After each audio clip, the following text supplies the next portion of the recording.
All right, so I'll crack on. You told me I've got about 35 to 40 minutes, so I'll get going so it doesn't bore people too much.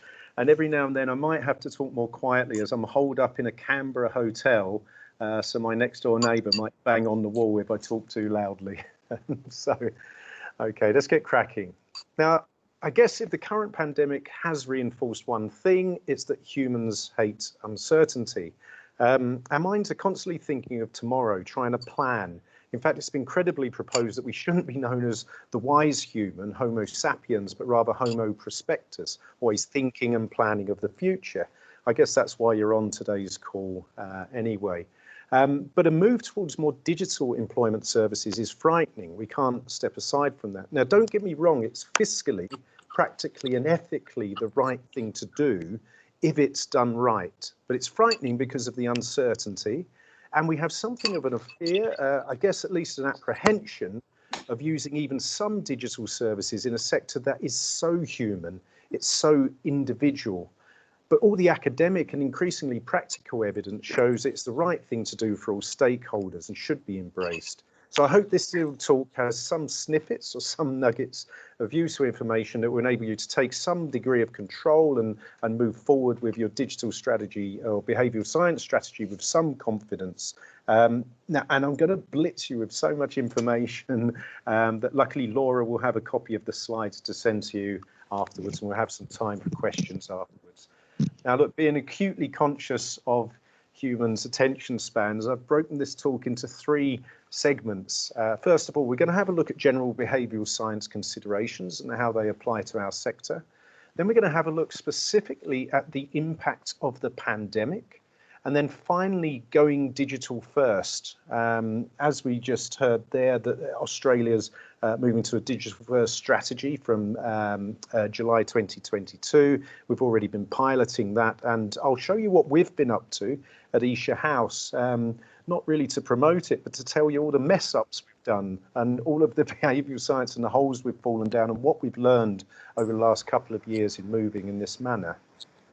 So look, behavioural science considerations. Why behavioural science? Well, I'm a behavioural scientist. I love it because first and foremost, it reduces risk. It gets rid of conventional wisdom and how we've always done things from what we're doing, and provides evidence, data, psychology, through academic literature, neuroscience, and your specific experience. And it maximizes, has the opportunity of rifle-shotting interventions to individuals to maximize engagement and outcomes. It allows for human cognitive biases and job seeker specific nuance, the sort of questions that we just had coming up just now.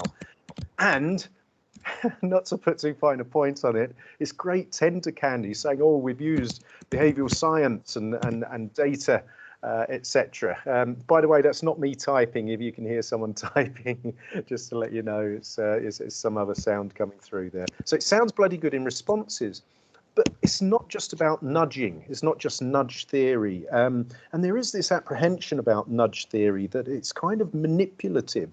And I guess it can seem that way. But there's not one example I've seen across Western nations, nor even in China, where they've used behavioural science, where it's not actually been done from an ethical standpoint. It's not been done for the right reasons and for the greater good. Indeed, if you even think about white lines in roads, they're nudges to keep you on the right side of the road to reduce crashes and whatnot. So look, this is the Cognitive Bias Codex. There are, at the last count, over 180 cognitive biases or thinking traps that we fall into to just get through every day, assumptions that we make. It's great for a behavioural science consultancy because it's almost impossible to comprehend and manage and know what to do and what to prioritise. Indeed, we've used a lot of these in a project we undertook 18 months ago for the Department of Education here to prioritise what we thought were the top 8 cognitive biases that impacted and could improve vocational and educational training outcomes for the sector. And indeed, now 75% of Australia's apprenticeship firms use us and our model of assessment and triaging. But there's an inherent problem with this, and it is this. Now, I'm probably more familiar than I should be with fast food menus, but have you ever noticed these on them? Well, I guess, of course, you have the calorie counts. They first appeared in November 2008 in New York State with the explicit intent of reducing binge eating. If people know how many calories they're consuming, they're going to consume less. But all the evidence and studies since then suggest that it actually increases binge eating, the exact opposite of what they intended. And that's because the bias of knowledge and informing people was outweighed by the present bias, the pressure of someone in the queue behind you, the over-information and the issue of having too many numbers that you can calculate, that people ended up at the last second going, well, God, there's so many calories anyway, in for a penny, in for a pound, I might as well large it and add another load of calories. So it's had the exact opposite effect. So there are limitations to behavioural science if you try and consider all 280 cognitive biases, sorry, 180. But there is an easy way of managing this that I can impart with you, that you can implement with all your strategizing, and that is that we boil down to 4 key human behavioural principles. First of all, we do whatever's easiest, not because we're lazy per se, but because for most of human history, that means, again, we burn fewer calories and we're more likely to survive. Secondly, we're incredibly social animals. Everything we do at some level is to either improve our social standing, impress others, or avoid embarrassment. That's my primary principle, I think. Thirdly, we're terrible at self-control.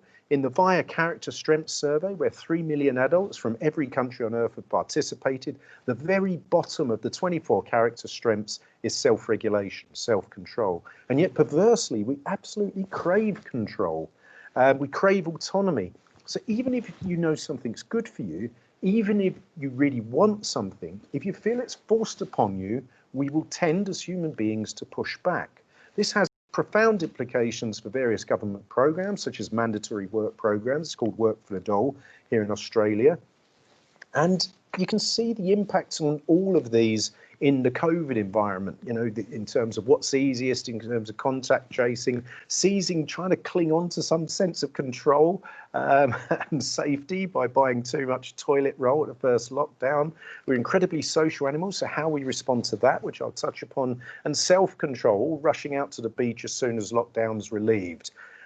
So let's have a look how this applies to our market sector in particular right now. We know that 13% of unemployed respondents consider compulsory activities suitable. Now, I'm pretty sure the vast majority of those prescribed compulsory activities are suitable, but because they felt they had no choice in it, they push back. 87% don't agree that their activities are suitable. 94% of job seekers found that it was very important to have a say in the content of their employment plan. Another 5% said it was important. So it's virtually everyone. But if you've ever sat down with some job seekers and tried to go through an action or employment plan, they can often seem very disinterested. And yet you've got nearly 100% saying it's very important to have a say. We know in this particular pandemic that the uncertainty of the current situation has a considerable scarring effect and a considerable impact upon us. And there's a greater need than ever for psychosocial interventions to instill hope in this area of uncertainty, in this environment of uncertainty. And we know resilience building works and can work, and these soft skills interventions and courses can drive hard outcomes. We'll touch upon this soon. And there are ways of managing control and dealing with uncertainty. First of all, there are interventions you can do to put things in perspective. You find that citizens will start to hold on and try and identify their stable rocks in their life, their routine, their family, their health, their exercise, even if it's putting up Christmas decorations early, which we've seen everywhere in the Western world this year. It's a way of seizing control early and just being a bit more positive as soon as possible. But also it's been evidence that helping someone else and showing gratitude is one of the single fastest ways of improving your sense of control, self-efficacy and well-being, and ergo proactivity and activation and likelihood to move forward and try and get yourself a job. And that's because we're in control of making somebody else's day better. It has a brilliant glow effect on us. So loss of control we know leads to anxiety, stress and depression. But if we look at this in terms of being social animals, well, one of the first studies that we undertook a few years ago was the Ingroup outgroup study. I don't know if you've ever heard of in-groups, but this is where people with similar interests cluster together. It might be a Liverpool supporter, it might be a smoker, it might be a wine drinker. And if you're in that in-group, you feel a sense of cohesion. If somebody from outside your in-group says something, it has no credibility. And our study was to identify whether a long-term unemployed, 12-month plus unemployed in-group exists. And it turns out it very much does. But there's a nuance to this. Now, the implication of that is if there is a long-term unemployed in-group, if an advisor suggests something to them, then it has very little credibility. If an advisor first says, oh yeah, when I was unemployed, I tried this, then suddenly they're belonging to that in-group and they've got a lot more credibility. But here's a specific example for this study we undertook. There was a 50-year-old unemployed, generationally unemployed man, and his wife was unemployed, his brother, sister were unemployed. Came down, well, I'll bring you up. His son came down for breakfast, it was probably 11 a.m, and said to his dad, hey dad, what do you think? His dad turned round, looked at him, said, what on earth are you wearing? His son was wearing an ill-fitting suit that he got from the charity shop. It slicked down his surfer dude hair. And his son replied, I've got an interview today, I'm going for a job. And his dad would say to him, well, you look ridiculous. You're only going to make a complete fool of yourself. Then that father would go down to the pub, perhaps at 11:30, bump into his similarly long-term unemployed 50-year-old mate who's propping up the bar, knocking back a Jack Daniels, also wearing a suit. And the dad would say to him, what on earth are you doing? Why are you wearing a suit? And his friend, knocking back the Jack Daniels, would say, I'm just having a bit of Dutch courage. I've got an interview today. And the dad would say, well, you look $1 million. You'll knock 'em dead.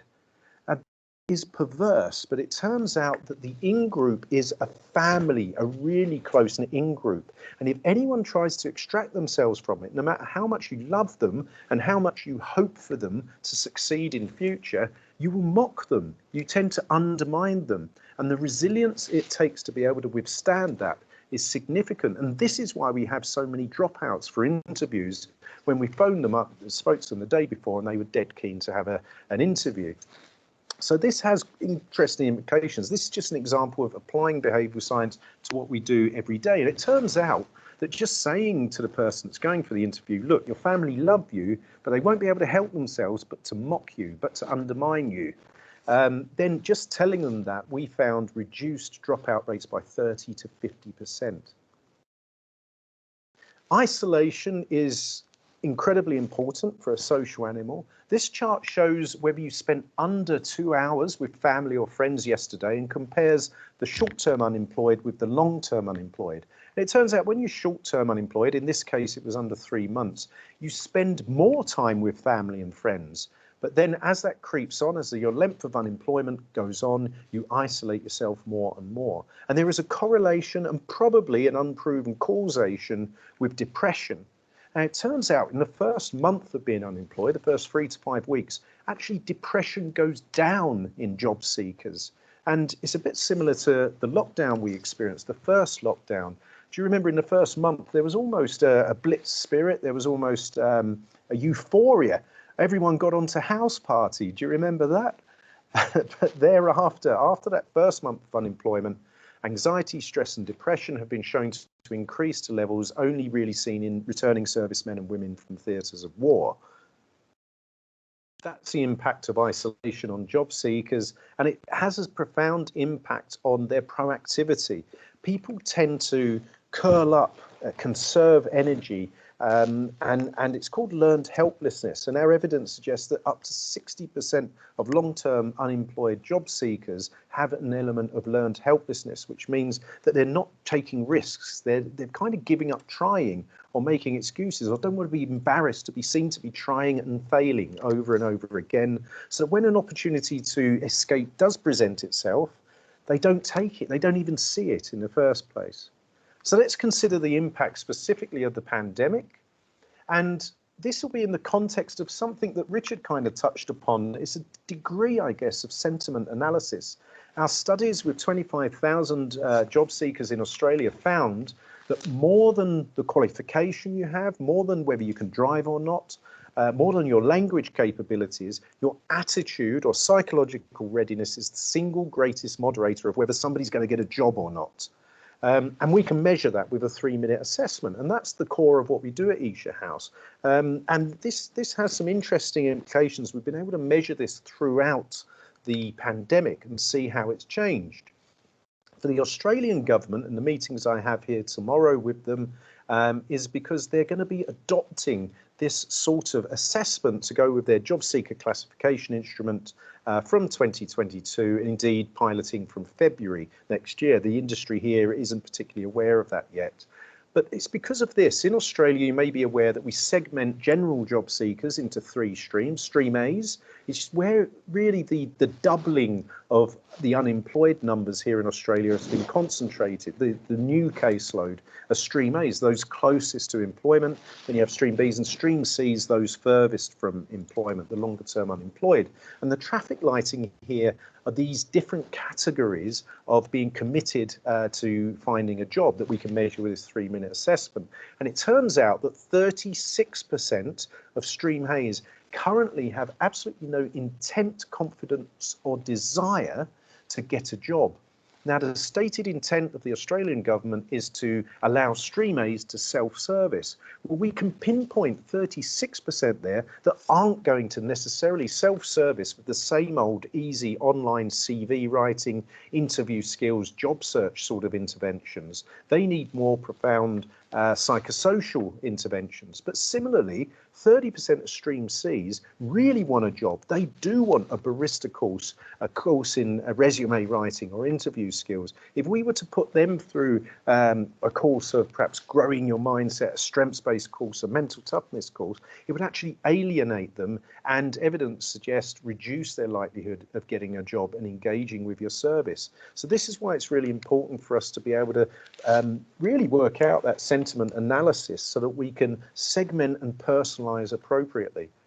This is the impact of COVID. These blue lines are the number of people in those different levels of commitment to getting a job, from action, people that are really up for a job, they'll probably get a job on their own if you leave them alone, down to pre-contemplation, people that will belligerently state that they're not trying to get a job at the moment, even to their employment support advisor.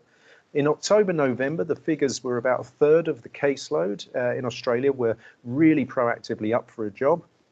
And let's have a look at what it was in this last month. It's plummeted from 32% to 21% of our caseload is proactively trying to get a job. And we can see that those that have given up trying to get a job has almost doubled. Now, this is in Australia, where we've almost eradicated the pandemic, and a lot of these numbers, higher numbers, were seen in Victoria, which had a second wave. But overall, we're seeing the pre-COVID, the pessimistic passive number of job seekers of your caseload was 25%, and currently it's gone up to 40% of people that just really aren't trying. Now imagine what that is in Britain, and imagine the difference in interventions that you have to implement, the difference in support, the difference in hope you need to impart to engage with those individuals. And that's something that comes up when we consider, and something that Richard touched upon with our new caseload. We have high numbers of unemployed, but they've got low experience of unemployment. That has its pros and that has its psychological cons, because they tend to have higher levels of debt. They might have just taken out a brand new big mortgage in January, February, and then COVID hit and they lost their job in March, April. So that leads to higher anxiety and higher scarring. We know that it takes a man 5.1 years to recover his levels of life satisfaction after losing his job, even if he gets another job 6 months later. There are lower job opportunities at the moment. Of course, we're praying for a V economic bounce back rather than a long L-shaped one.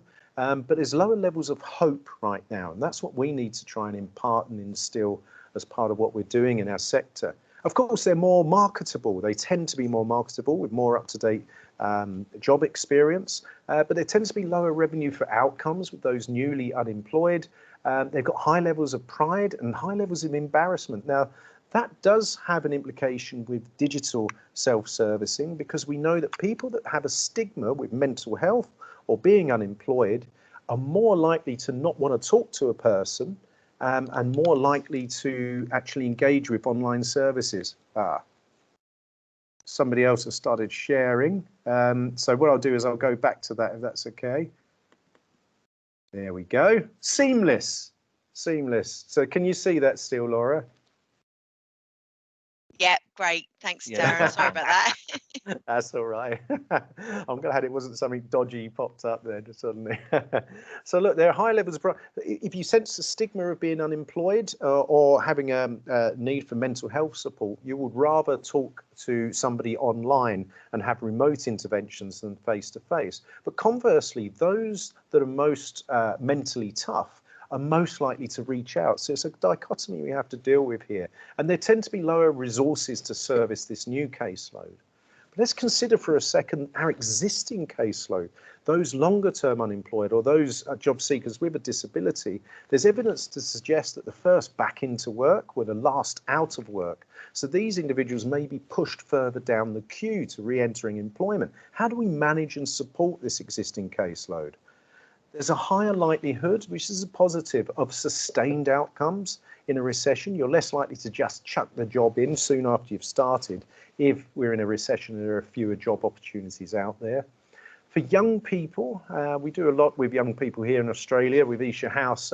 We know that you'll know this, that it's hit youth harder, but they are more flexible, more pivotable, if you like. I've just made that word up. They're more authentic. That middle category of whether people are actually committed to job seeking is called unauthentic action. People saying and doing all the right thing. About 21% of our caseloads say, yes, I really want a job, but really they don't want a job. Something's holding them back or undermining them. So 21% of our general caseload are in unauthentic action or bullshitters, unacademically you might call it. But it turns out that young people, contrary to conventional wisdom, are much less likely to be in that stage, more like around about 11% of them. Young people are more authentic, but also they're used to education, so it's good to get them in pivoting into some sort of courses, and they slip back into education and achieve outcomes there more effectively. And I wanted to spend a second on young people and COVID-19, and something that we've expressed here in Australia is what's going on in their lives, the vast majority of their lives. We have a bit more perspective now we're older, but their lives entirely have been working towards exams, their gap years, social freedoms, a wage packet and jobs. And for many of them, that's been snatched away. They've had to give up so much short-term as well as long-term opportunities, all for what, for the vast majority of them, would have been a cold. So we have to really appreciate what they're going through with us and not resent them when they can't control themselves anymore. Now, how do we get job seekers with remote interventions to engage in the first place? Well, there's some science and studies behind this and a few tips that we're happy to share with you. We know we get 30% more answers if, of course, you send a text message or an email asking the job seeker to be ready. Oh, we've got our appointment today. I'll give you a call in half an hour or so. That improves attendance by 30%. If you use first name in a communication, improves attendance by 11%. If you're phoning up and the incoming phone number is from their area, they're significantly more likely to answer than if it's an unidentified or a 1-800 number. That an individual is much more likely to answer if benefits have already been set out or if you've already provided something useful, something helpful. And that might have even been an automated intervention or some sort of support or message that you provided to them. And asking your participant to enter and repeat back the appointment and affirming a social norm. Oh, great. OK, when is it I'm seeing? OK, yes, next Tuesday. Oh, great. You know, we have the vast majority of people attend these and they find it useful. That reduced did not attend by 31%. We do have what we were asked to provide for the sector here was 10 ways to be a great remote job coach.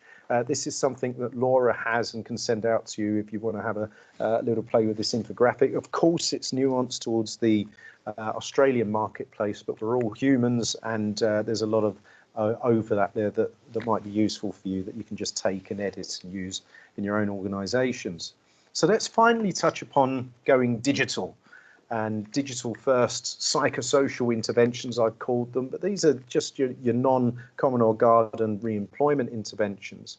Now, we had to call our well-being workshops, even though we know improving an individual's well-being significantly improves their likelihood of getting a job, we had to call them resilience workshops, because well-being wasn't accepted by everyone. In fact, it alienated about 40% of the attendees. And we know that mindfulness and CBT works with job seekers. We know it has a profound impact, but we couldn't call it that because, again, it alienated some job seekers. So we've had to call it mental toughness, and we've had to take a completely different approach. There might be data showing that mindfulness interventions work, and CBT, taking a moment to stop and think and control your knee-jerk reactions. The academic science says it works, but what you have to do is contextualize. And what we've had to work so hard to do is contextualize what works academically or might work in the United States to what works in the United Kingdom and Australia.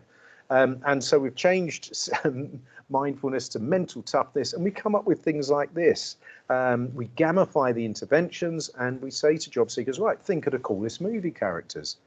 You know, yourselves, take a moment to think of the coolest movie characters. Well, I guess they include James Bond, anything that Dwayne "The Rock" Johnson does, maybe if you're my age, Clint Eastwood. Now, what happens when an explosion happens or a crisis hits? Do any of them overreact, fly off the handle, panic or scream? Well, no, they don't. They squint their eyes a little bit. They take an intake of breath, and then they respond. They bounce into action. They make the right decisions. And that's what CBT is. That's what's taking a second, a third of a second sometimes, to just reconfigure and rethink and respond. And that's a way of doing things that can be delivered by our general employment consultants, but can be understood and contextualized for our job seekers. What is resilience as well? We use it a lot. It's something that the department over here want to see more from 2022.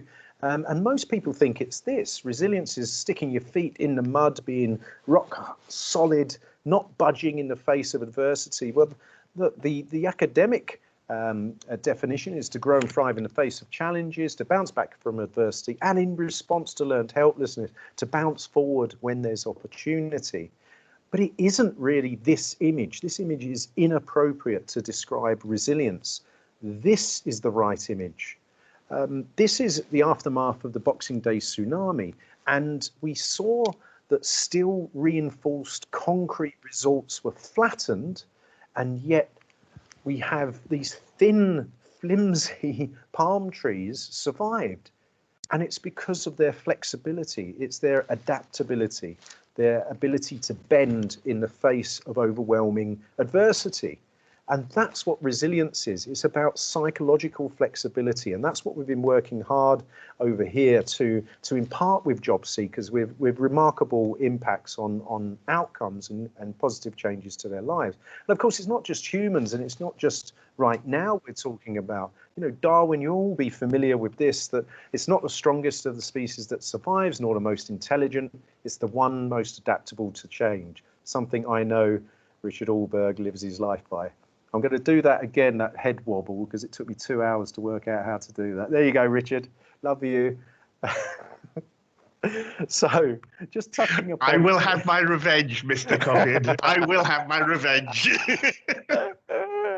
Brilliant. So really, to sum up and share with you what we've done with Digital First, I'll give you a 1 minute sort of little overview of what we've been doing and explain it, because what we had to create for the marketplace here was something that we could immediately support the new caseload with when it doubled in just a month. And employment services couldn't get to speak to everybody. So they wanted to have job seekers undertake a 3-minute assessment on their smartphone and send out support videos, little interventions that would be engaging for them, just so that they felt like someone was there and there was some support there. But we had to improve job seeker segmentation through that analysis of their genuine commitment, and therefore the personalisation and the individualisation.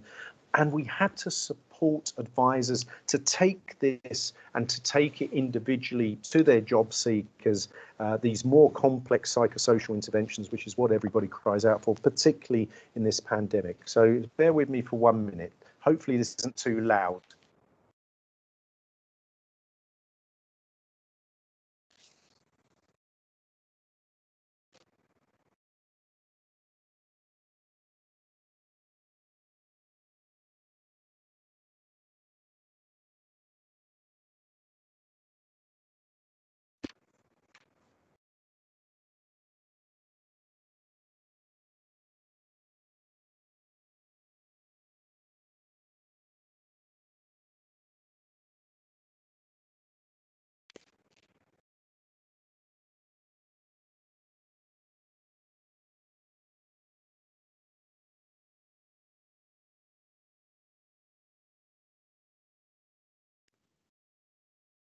Darren, I don't think we can hear the sound. Oh, really?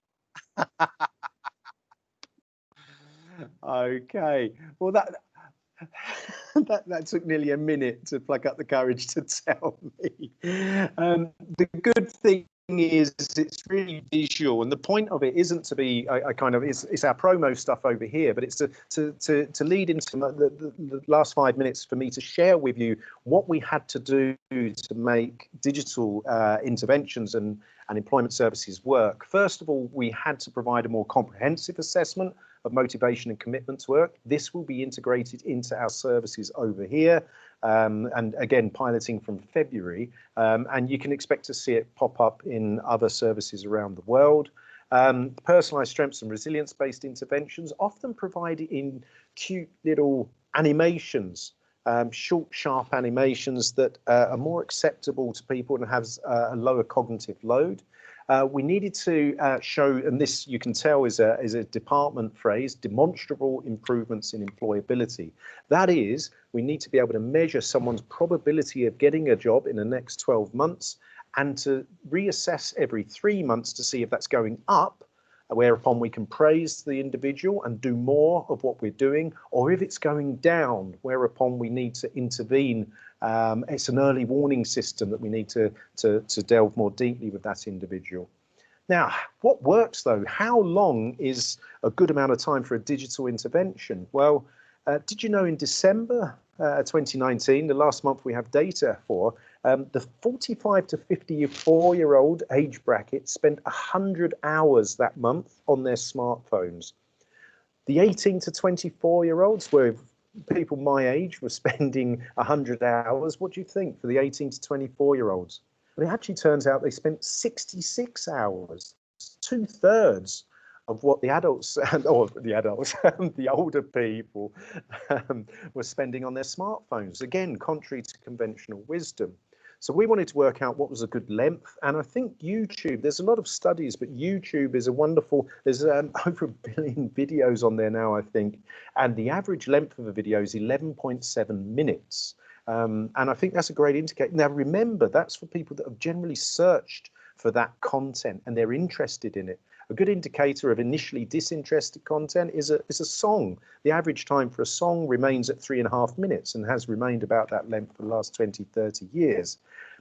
If we look at the Twitterverse, you're probably aware that it used to be 140 characters. They doubled it about 18 months ago to 280 characters.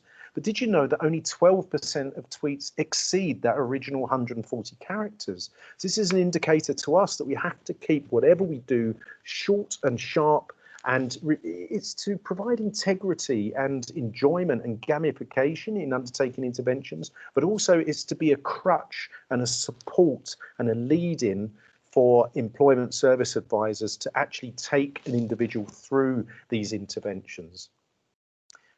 How many people respond to an assessment or an intervention, emailed or texted to them?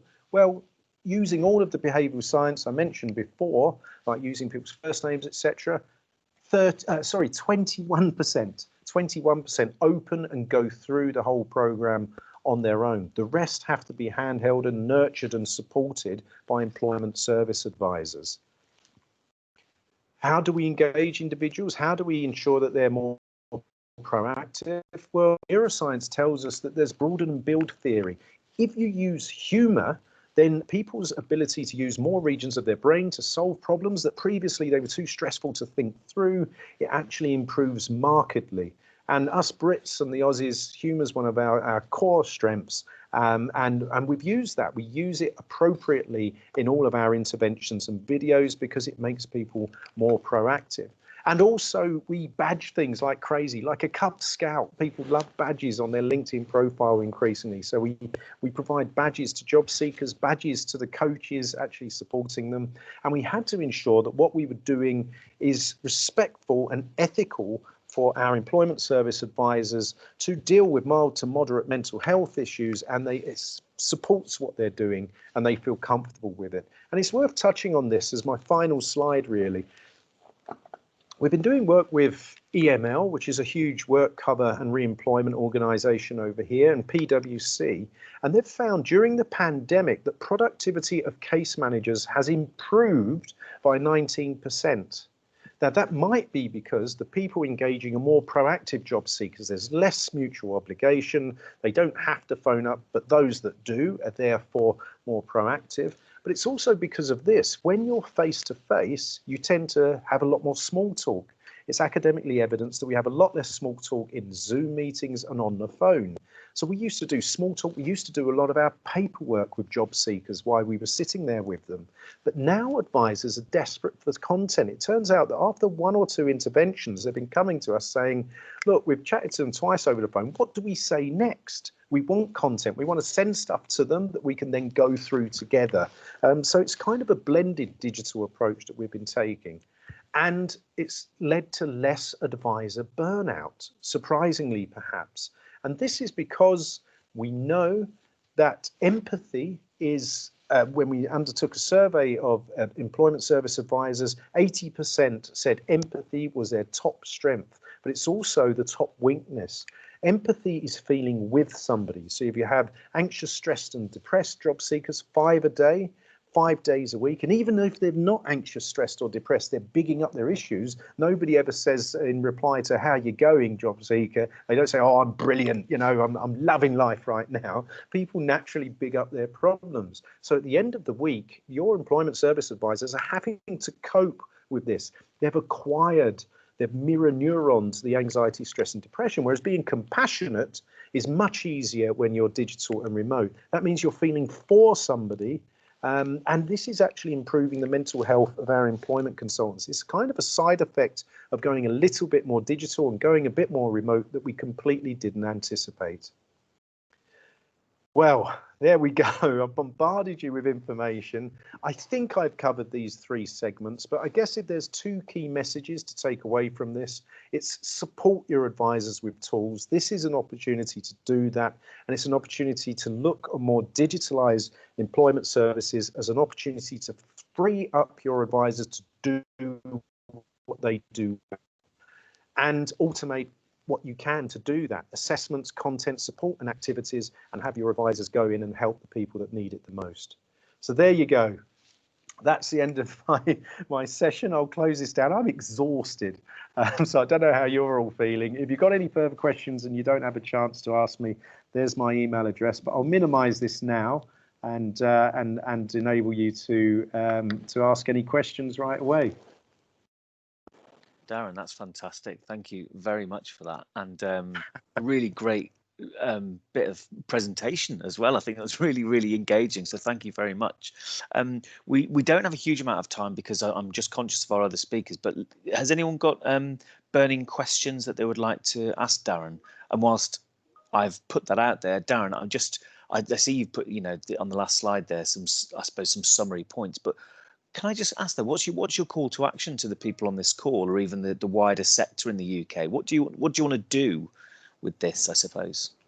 Look, I guess the whole point of what I was doing was just to share our experience, to reduce the sense of fear my initial reaction was to worry about digitalization. I had a knee-jerk reaction, even though my organization has been bought out by a tech company and floated on the stock market.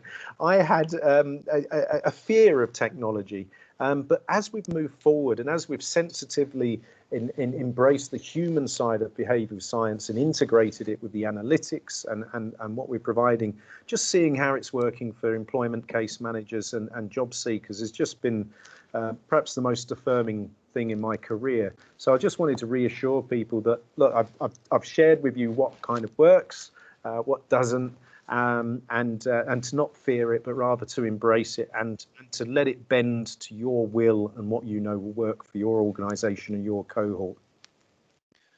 Lovely. Thank you. Just another quick appeal, if anyone would like to have, we've probably only got time for 1 or 2 questions. Does anyone want to come in, put your hand up or put it in the chat?